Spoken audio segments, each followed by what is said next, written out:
நீங்க எப்பவுமே ரீல் பண்ணும்போது பெரும்பாலும் சாரி தான் யூஸ் பண்றீங்க. ஏன் வேற எந்த ட்ரெஸ்ஸுமே நீங்க யூஸ் பண்றது? ஸோ இது வரைக்கும் சாரி ட்ரை பண்ணால் சாரி எனக்கு சூட் ஆயிடுச்சு. எனக்கு ஒரு ஃபார்மலாக ஒர்க் அவுட் ஆயிடுச்சுன்னா அதை அப்படியே ரிப்பீட் பண்ணுவேன். அது ஒரு ரீசன்.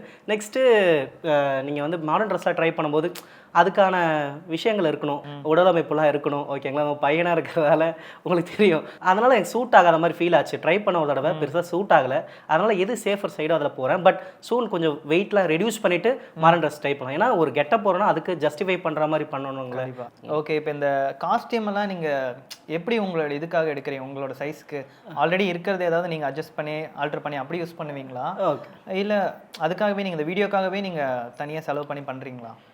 இது எப்படின்னா வந்து பார்த்தீங்கன்னா மேக்கப் ஆர்டிஸ்ட் கூட சேர்ந்து கொலாபரேட் பண்ணுறாங்களே, அவங்ககிட்ட நான் முன்னாடி இன்ஃபார்ம் பண்ணேன். இதுக்கு முன்னாடி நான் ஆரம்ப காலகட்டத்து வீடியோவில் நான் இன்வெஸ்ட் பண்ணி ஒரு அமௌண்ட்லாம் போட்டு வந்து தான் காஸ்ட்யூம் எல்லாம் பர்ச்சேஸ் பண்ணி மேக்கப் சஜஷன் கேட்டு சைஸ்லாம் கேட்டு அவங்க எனக்கு ரெஃபர் பண்ணுவாங்க. ஸோ அப்படி தான் பண்ணிட்டு இருந்தேன். இப்போ கொலாபரேட் பண்ணுறதால என் சைஸ் மட்டும் சொல்லிவிடுவேன். அவங்களும் பார்த்து கணிச்சு பண்ணுவாங்க.